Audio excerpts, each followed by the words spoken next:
Yet, these efforts will remain a pie in the sky without the existence of a properly trained workforce. The current number of personnel in Cyber Defense Unit is about 220. We are planning to increase the total number of personnel in cyber-related units to over 1,000 by the end of Japan's fiscal year 2023, which will challenge remain not recruit people, also to measures during them. The case specialized in AI technology. Given the declining birth rate and aging population, we are now working on improving the salaries of our servicemen and women to maintain our defense capabilities. Such efforts to improve the treatment of personnel that will include higher financial rewards are particularly important in the area of cybersecurity. Starting from Japan's fiscal year 2018, the government has rewarded special allowances for those personnel engaged in cybersecurity. This is in consideration of the highly specialized nature of the work. We will continue to make efforts to improve the working environment for the self-defense force more active. As we work to strengthen our cyber defense posture and capabilities, I believe that the challenges we now face are similar in many ways with that of the United States. I'm eager to learn from professionals such as yourselves and to draw upon your expertise in continuing our endeavor to strengthen Japan's cyber defense posture. Once again, I'd like to thank the Boston Global Forum for having me today. Thank you very much.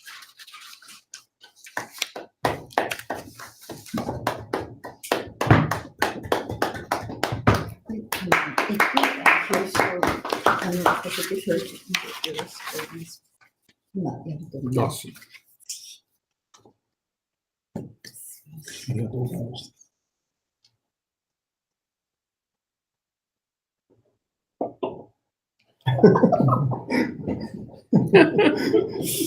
陰キャじゃないとよかった。ね。あ、音が聞こえないね。ね、音、これミュートなってますよ。あ、なってます。ミュート。向こうがミュート。向こうがミュート向こうがミュートですね。向こうはミュートを解除してない人がいます。向こうしかやるし。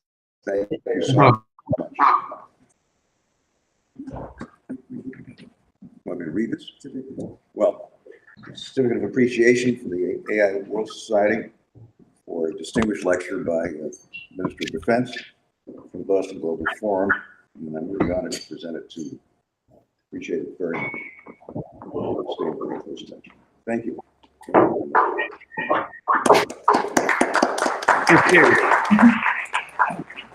And we will present and bring this plaque directly to Minister Taro Kono in Tokyo in January. Thank you so much, Minister.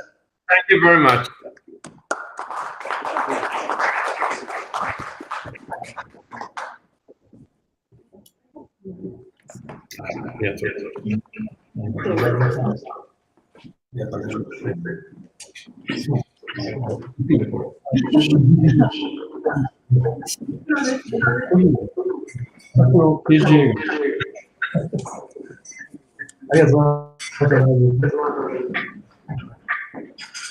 Now we're next going to hear from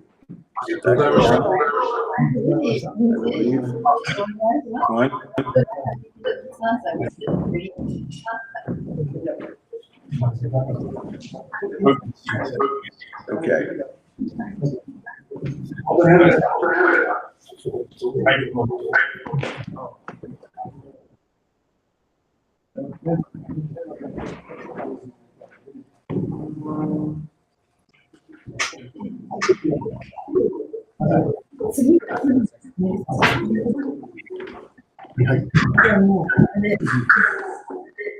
Here we are. Nakayama, welcome. My name is Nakayama. Thank you, and Nice to have you with us. Appreciate Good it. morning, sir. Welcome to the Boston Global Forum.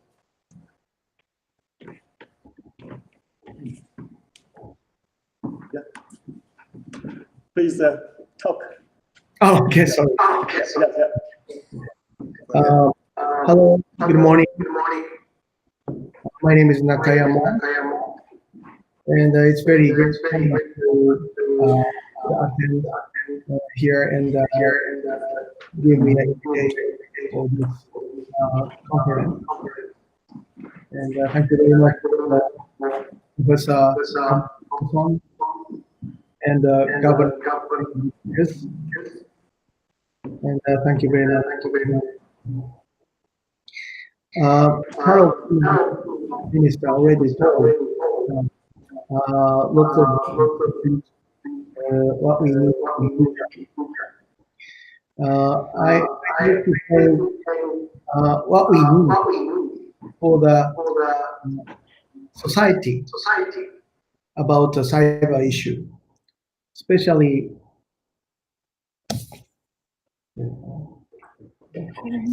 in the private sector or the company to disclose all information to carry to the benefit in the future. Sometimes in big companies, incident because of the price of the stock market exchange or the risk, if it once appears, though the price is dropping down. So they try to hide those incidents, but I hope that the society should give them a chance to disclose all the incident data, and the people have to once company disclose those information, we have to mark that those companies as a good company to sharing the knowledge. As Taro Kono said, we are going to have a 2020 Olympic and Paralympics, and also 2025 we are going to host Expo in Osaka. So we have lots of targets from the terrorists or the attackers on cyber's point of view, and so we also preparing for that. And I'm always feel that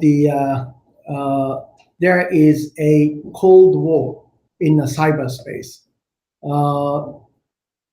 Before 1989, before the Berlin Wall collapse, there is a real Cold War in 20th centuries.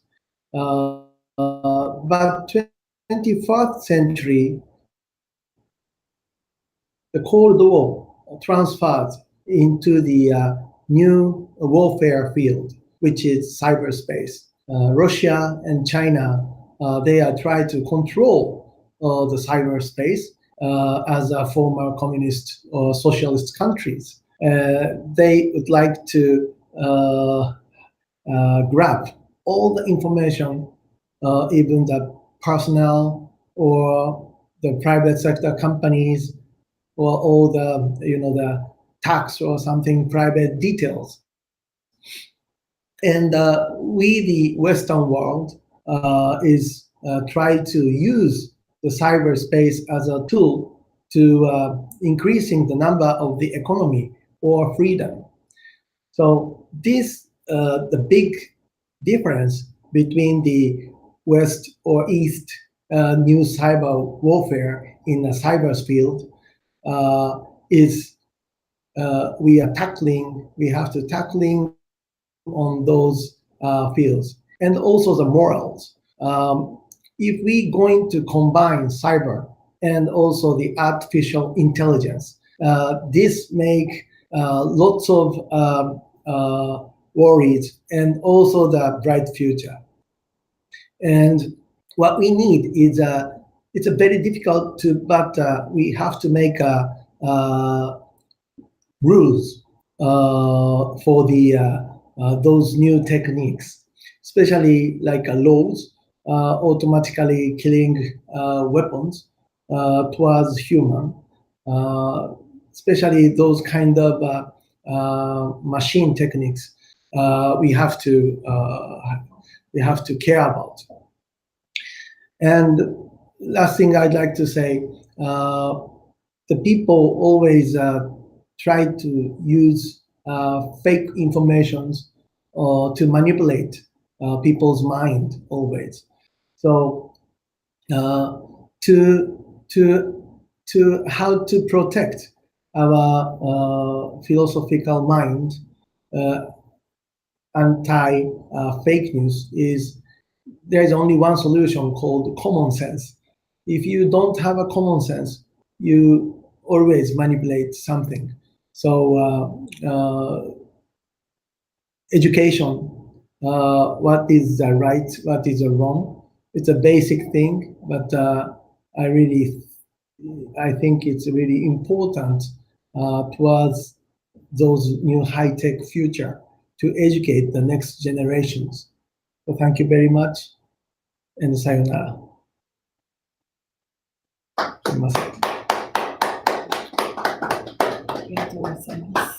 These are some of the people that fund us, Ernst & Young, for tax systems.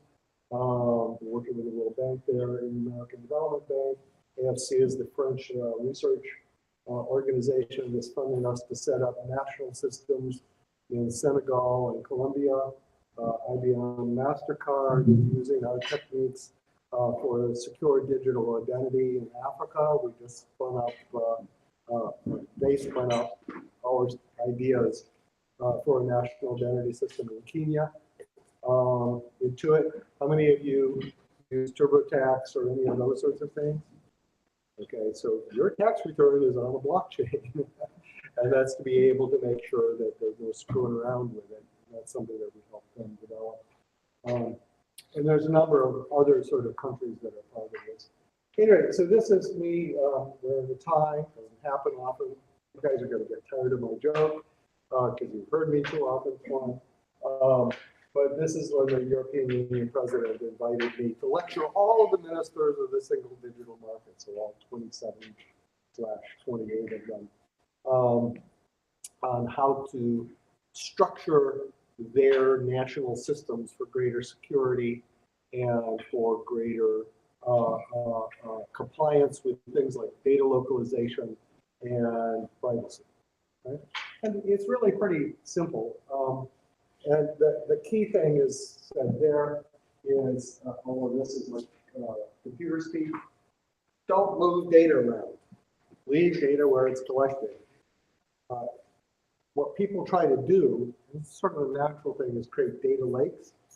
Data lakes are a fantastic way to fail because 70% of all breaches are human error or human intent to do things. And so if you put all the data in one spot, you've gotten now high odds, because this is a repeated trial thing, that all of your data will come. If you have it distributed around so there are no copies of data, the only data where they exist, where they were collected, then you will lose several things to attack, but you will never lose all of it. So the Army, military figured this out about 500 years ago. They used to have moats, remember, and big walls. And it turned out somebody would like open the door in the back and they'd lose everything. And they went to distributed defense in depth. That's basically sort of the idea. When you do that, it gives you a couple of things. So can you go to the next slide? So the way we do it is we use a secure ledger. Blockchain is the sexy word for it now. Don't get distracted by that. It's just a distributed ledger that is extremely hard to corrupt. So instead of you giving me your data, I say, well, would you answer some questions for me? And I send on this secure ledger, of course, this is all encrypted. On the secure ledger, I send you a question. You evaluate the question, you send me back the answer. Okay? I never see the data. you can then twist the questions so that they don't violate privacy, so that they don't expose other sorts of things. We call this architecture open algorithms because the algorithms are actually posted for everybody to see, and we don't run them, you run them. Right? Now we have to trust them, so there's a legal contract that enforces that. Just like when you report your taxes, you don't cheat on your taxes, right? Yeah, well, maybe you cheat a little bit, but you can tell when things are bad by comparing data sources. Yeah, so this is the idea. I ask you things, you answer them. That way there's fewer copies around. One of the major things that gives you is the ability to audit every.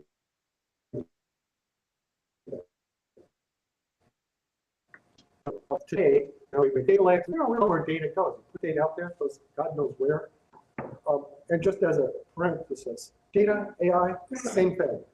AI is an expression of patterns in data. If you control the data, you control the AI. If you don't have the data, the AI won't do things. It's really all a sort of same thing. Okay, just saying. Okay. So, for instance, go to the next slide. So this is work that we did on the next slide. Yes. Okay. Next slide. There we go. Well, I see what happened. It's actually very expensive to set up these systems. When I was chair of AT&T's board, the data board, we set up the whole AT&T system this way. It was a rounding error in their budget. The government of Estonia set this up right after they left Russia, the USSR. It's not an expensive thing to do.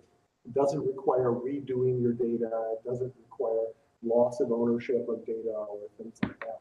We worked with the government of Colombia here to be able to audit their social systems. This is a cash transfer program. And what we discovered by having this sort of where does the data go network, right? And under what conditions does it go? We discovered that almost 1 million people out of the 40 million residents, citizens, are getting benefits that they shouldn't get, okay?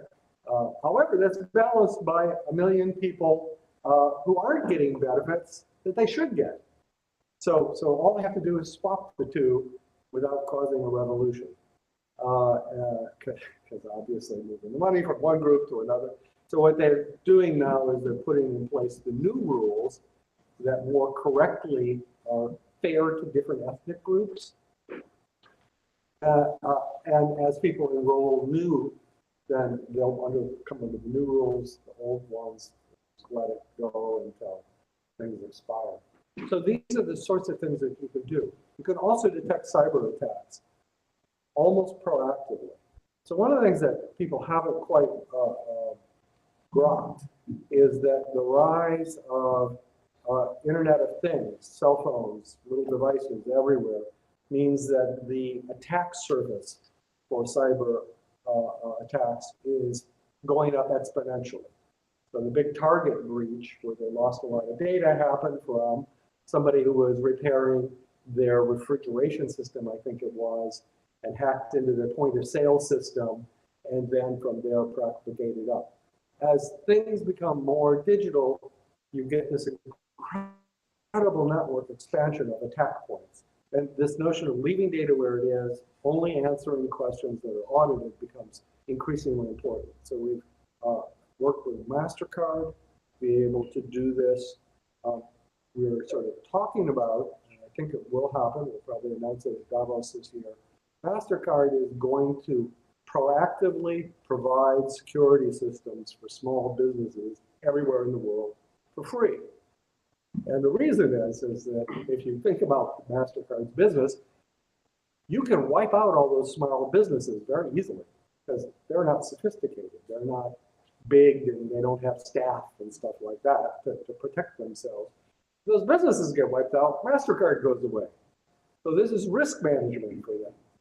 And it's not expensive to do. It just requires auditing all of the things that are happening so that you can detect. Now, the auditing, interestingly, doesn't require actually looking at the data. So you can have, and this is what MasterCard actually has. Let's go to the next slide. You can have only the ability to look at encrypted data. So you can't see the raw data at all. So legally, you can move encrypted data without violating localization laws and without violating privacy laws, because you can't see the data. Right? All you can see is patterns in the data. You don't know what it's data about or who. But it turns out that you can detect patterns of fraud very well. So MasterCard can't see your banking data, but they can see that, oh, it went from here to there. That's their job, is to move the money from here to there, right? And they're legally prohibited by contracts from looking at the data. But you can still tell when bad things are happening. Let me give you a simple example. Go to the next slide.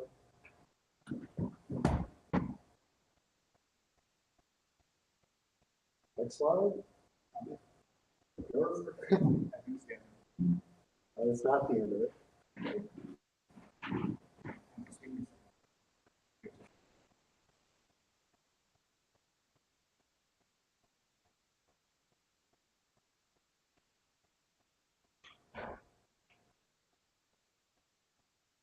Well, anyway, so the short of it, the long and short of it is that when you see patterns of communication that are unexpected, that's a place to be suspicious.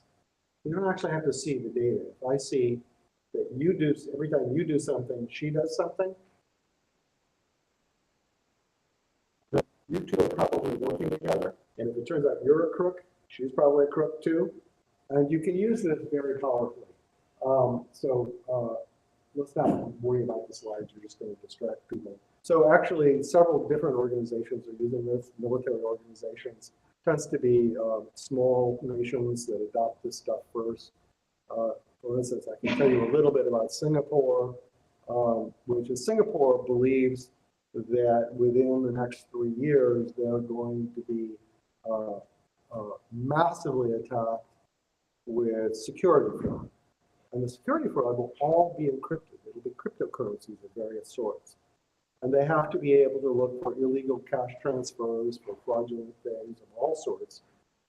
But of course, they don't get to see the data because it's all encrypted. It's from outside the countries, things coming in and out. It's a country of trade.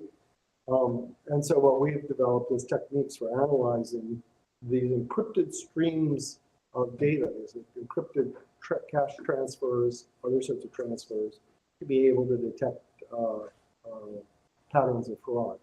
And it works pretty well. I guess they're having problems here. And so I have an example in there. This is for another military organization.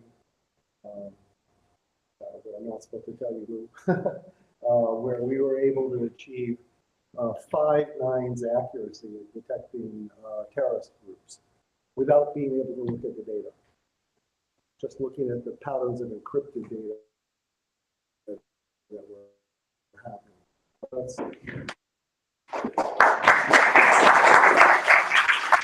Yeah, happy to answer questions later. Okay, we've got time.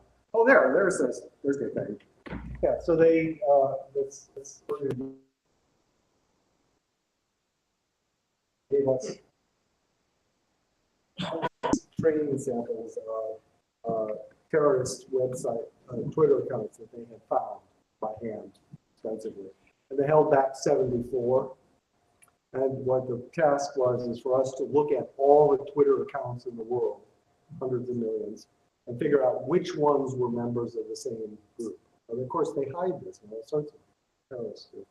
So out of the top 200 that we found, we got 72 of the 74. So that's, first of all, the training data was very small. So it wasn't big data, it was small data, which is really important for these sort of things where you don't have a lot of examples. And the notion of getting 122 out of 124 accounts, or 72 out of 74, whichever way you want to calculate it, divided by the numbers of Twitter accounts that there are, is what gives you the 5 million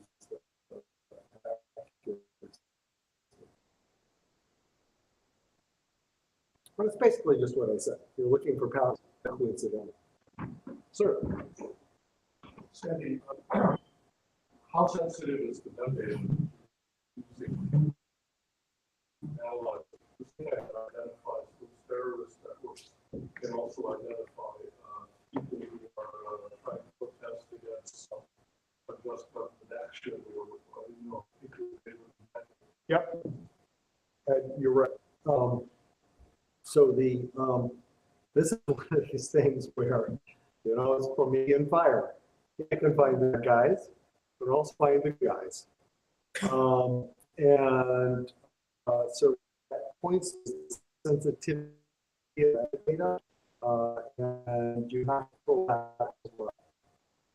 So I don't have to put that into have to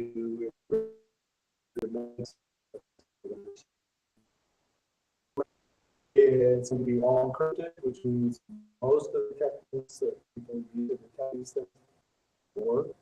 I think the thing that I'm advocating is you need to put a complete audit system in place for all data users. Sounds really expensive, but it's not. It is a different business. And it requires some legislation. But I don't think, I think the time is now to do so. Okay, thank you.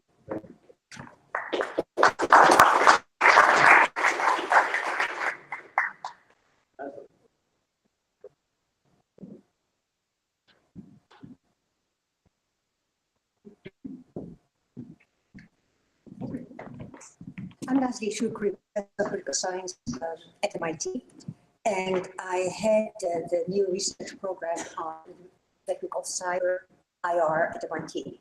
It's the work of the International Cyber National Box and the convergence with respect to is very move towards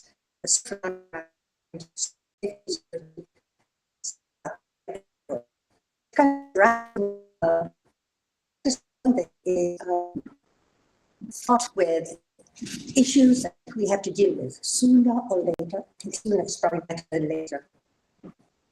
So my comments are really in four, I hope, very brief terms.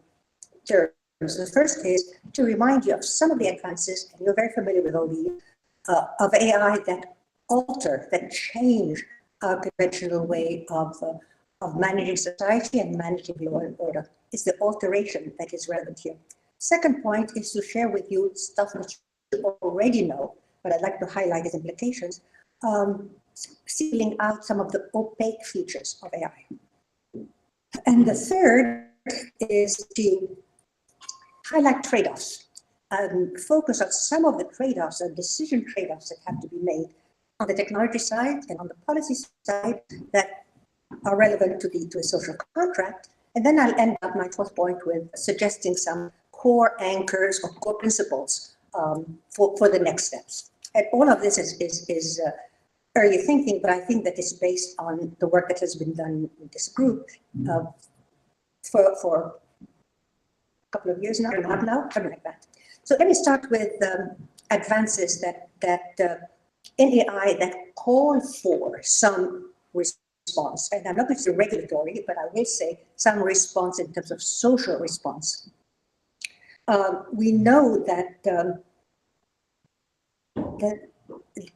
we understand more or less the scale and scope of advances in IR. We know that we have to manage embedded insecurities, but we're not quite sure what those are. And we know that it's our responsibility to think about safety and security. That's all perfect. We know all that. But we're less attuned to the speed at which AI, technological innovation, and have rates of change, social and policy rates of change, something we have to consider.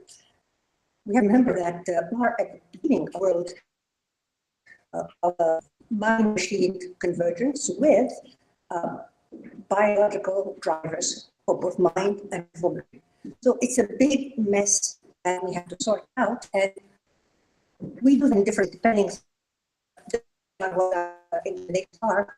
But if we are serious about framing the outline of a social contract, there is one piece of technological innovations around which a lot of controversy, but sooner or later some breakthrough might be made, and that is the issue of consciousness of AI technologies. Now, consciousness, empathy, etc.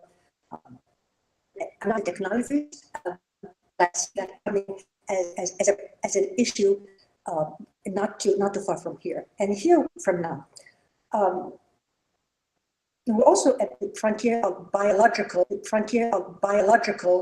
intelligence, as I mentioned, and machine intelligence. Then the question becomes really intelligence in both those areas, are they more or less the same? Academic, but somewhat relevant.